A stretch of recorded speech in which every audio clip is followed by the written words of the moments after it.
आज हामी यता मामाको घर आएको थिए। यता यता पुल पनि रहेछ। यता दिदी तिनी भजु तिनी यता कल्याण यता हेर्नु त खुला। यता हेर्नु त भ्यू कति दामी आइरहेछ। अब मलाई पनि हेर्नु। यता चाहिँ भजु छ। यता हेर्नु त यस्तो दामी हावा आइरहेछ नि।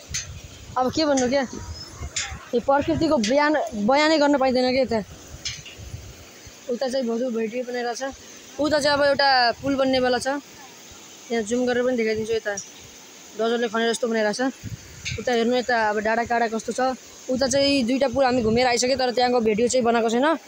पछि नेक्स्ट टाइम बनाउन सक्छु होला म, आयो भने। यता उता चाहिँ भिडियो यस्तो भ्यू आइरहेछ नि। अब के भन्नु के पुरी। हेलो गाइज, आज हामी यता माथि घुम्न आएको छौँ। उता बोल्ची थापिरहेछ। बल्छी लगाएर खान ऊ त्यहाँ एउटा व्यक्ति छन्। ऊ त्यहाँ बल्छी लगाएर मारिरहन। अझै दिदी भिडियो बनाएर हेर्नु गाइस। यो चाहिँ एउटा राम्रो यता हेर्नु त पर्यटकीय स्थल हो गाइस, हैन? अब राम्रो कि असेति भन्दै उता एउटा पर्यटकीय क्षेत्र छ सानो। अब यति भन्दै हस्त नमस्ते केटाहरू। हैन अब